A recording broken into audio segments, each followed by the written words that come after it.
Assalamualaikum warahmatullahi wabarakatuh.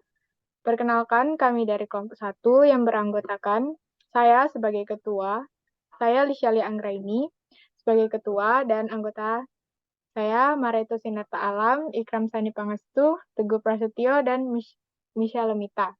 Pada presentasi kali ini, kami akan menjelaskan mengenai sistem persamaan diferensial linear order 1. Untuk pokok pembahasannya yaitu ada eigenvalue atau nilai eigen, vektor eigen, eksponensial matriks, nilai eigen, eigenvektor, matriks eksponensial, dan sistem order pertama dan sistem persamaan diferensial. Untuk pembahasan pertama yaitu eigenvalue atau nilai eigen, berikut pengertian dan cara menghitung nilai eigen.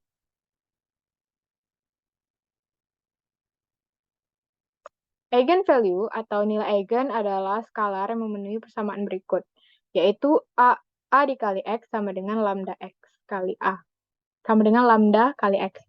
Untuk nilai vektor, tidak sama dengan 0. Persamaan di atas disebut persamaan eigen. Nilai eigen lambda disebut nilai eigen dari matriks A, dan vektor X disebut vektor eigen dari matriks A besar yang terkait dengan nilai eigen lambda.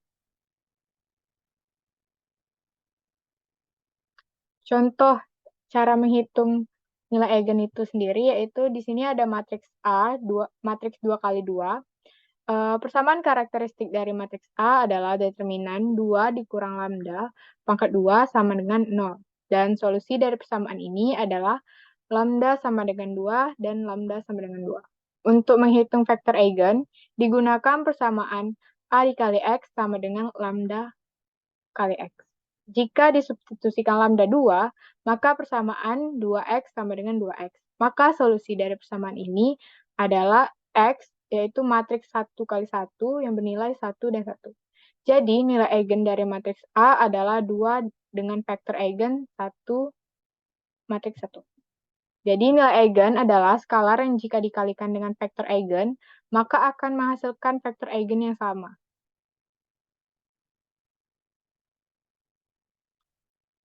Untuk menghitung nilai eigen ada beberapa cara, yaitu salah satunya dengan menggunakan persamaan karakteristik. Persamaan karakteristik adalah sebagai berikut, yaitu determinan A dikurang lambda I sama dengan 0, di mana determinan A adalah determinan matriks A dan I adalah matriks identitas. Persamaan karakteristik ini memiliki n akar yang merupakan nilai-nilai eigen dari matriks A. Cara lain untuk menghitung nilai eigen adalah dengan metode numerik. Salah satu metode numerik yang dapat digunakan untuk menghitung nilai eigen adalah dengan metode Jacob.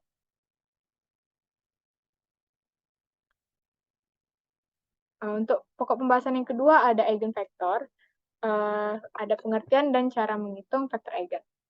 Vektor eigen adalah vektor non-nol yang jika dikalikan dengan matriks akan menghasilkan vektor yang sebanding dengan dirinya sendiri. Dengan kata lain, vektor eigen adalah vektor yang tidak dapat berubah arah ketika ditransformasikan oleh matriks. Vektor eigen didefinisikan sebagai solusi dari persamaan berikut, yaitu A dikali X sama dengan lambda kali X, di mana A adalah matriks, X adalah vektor eigen, dan lambda adalah nilai eigen.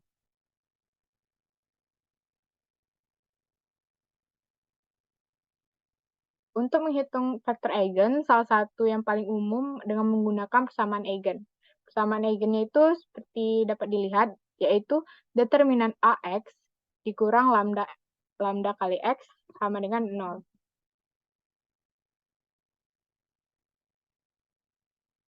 Nilai eigen yang berbeda akan menghasilkan vektor eigen yang berbeda.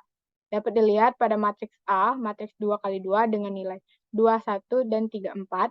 Ini merupakan persamaan eigen dari matriks A, yaitu 1, 2 dikali X dikurang lambda vektor 1, 3, X sama dengan 0.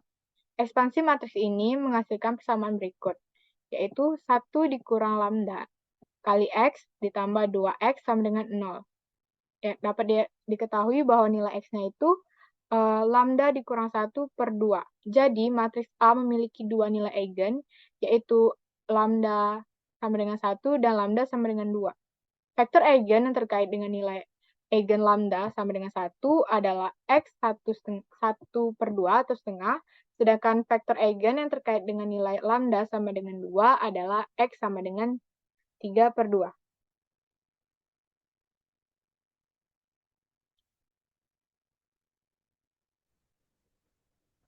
Oke, untuk pembahasan ketiga yaitu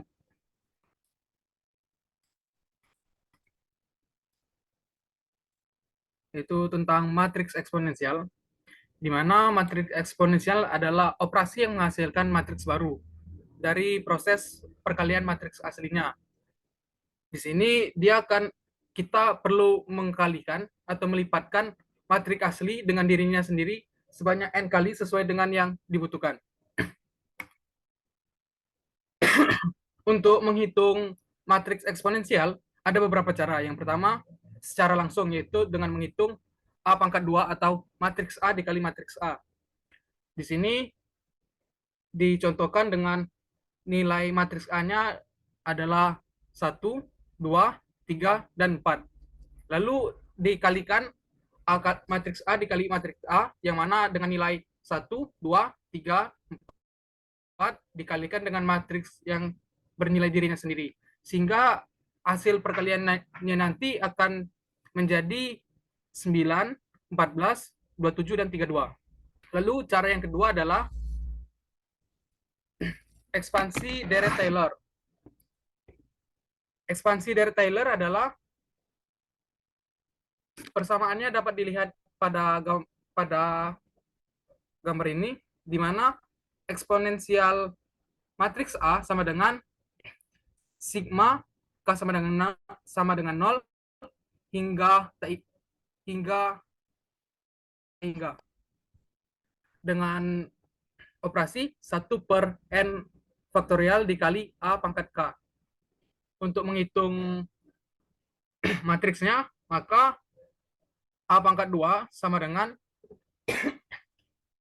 nilai matriks 2 kali 2-nya, yaitu 1, 0, 0, 1 ditambah 2 dikali matriks 1, 2, 3, 4 ditambah persamaan sebelumnya, yaitu 2 dikali 2 per 2 min 1 per 2 faktorial.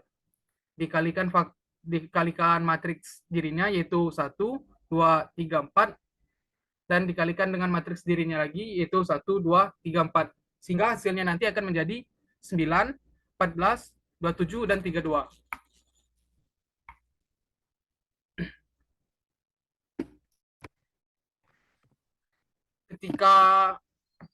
Ketika lambda-nya bernilai 2, maka persamaannya nanti akan menjadi 2x sama dengan 2x. Jadi vektor eigen dari matriks A dengan nilai eigen 2 adalah matriks 2 kali 1 dengan nilai 1, 1.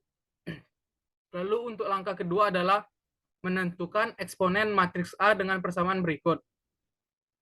A pangkat T sama dengan eksponen pangkat T dikali 2 dikali matriks 1, 1 per C dikali eksponen pangkat T dikalikan 2 dikali matriks 1 min 1. Sehingga hasilnya nanti akan terlihat seperti yang ada di presentasi ini. Nanti matriksnya akan menghasilkan nilai 4 pangkat T, 3 pangkat T, 3 pangkat T, dan 4 pangkat T. Lalu untuk kemudian pembahasan eigenvektor eksponen. Penggunaan nilai ini digunakan untuk memecahkan masalah sistem linear order ke-1.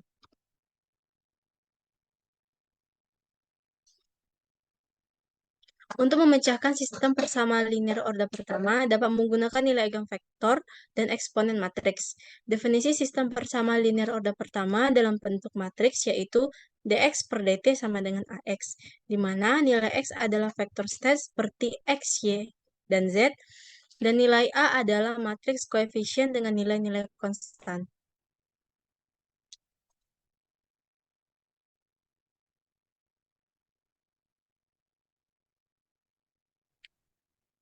Selanjutnya yaitu menghitung sistem persamaan linear order pertama ada beberapa cara.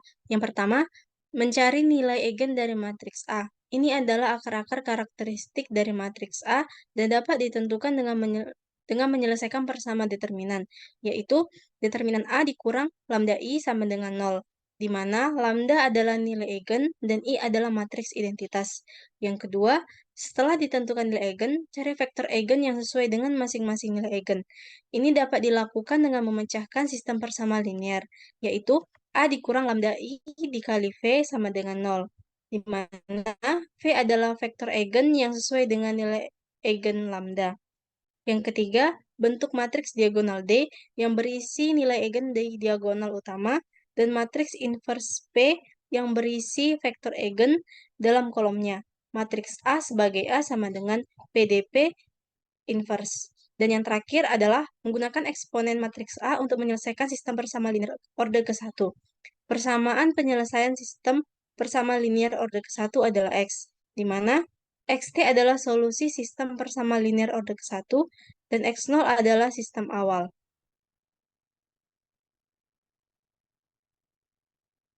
Untuk pembahasan selanjutnya akan dilanjutkan oleh Mareto. Baik, untuk pembahasan kelima yaitu sistem order pertama dan sistem persamaan diferensial. Itu menghubungkan sistem order pertama dengan sistem persamaan diferensial yang lebih tinggi.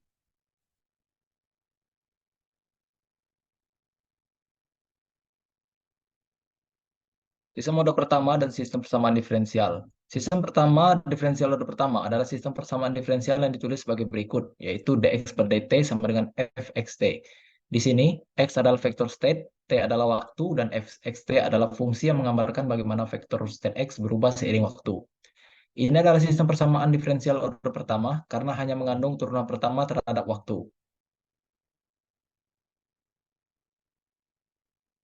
Untuk menghubungkan sistem persamaan diferensial order yang lebih tinggi, dapat diubah menjadi bentuk yang sesuai. Misalnya, dapat mengubah sistem persamaan diferensial order pertama menjadi sistem persamaan diferensial order kedua.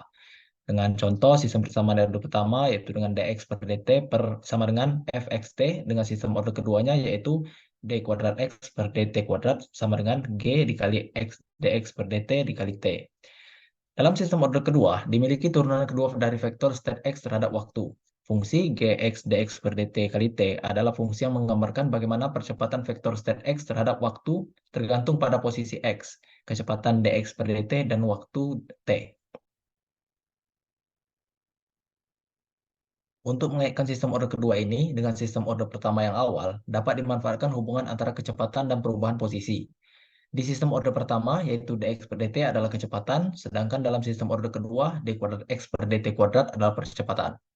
Dapat dilihat bahwa sistem order kedua menggambarkan bagaimana kecepatan dx per dt berubah seiring waktu sebagai fungsi dari posisi atau x, kecepatan itu sendiri atau dx per dt, dan waktu yaitu t.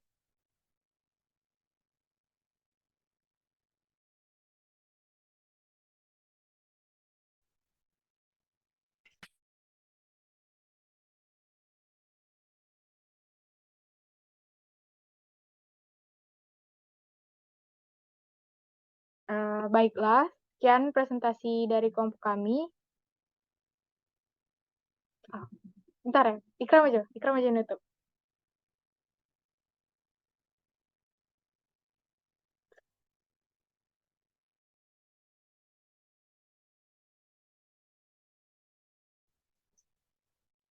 Oke, baiklah, itu tadi adalah presentasi dari kelompok kami.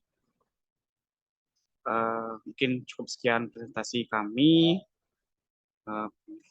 Pada Allah akan mengampun kalau ada salah.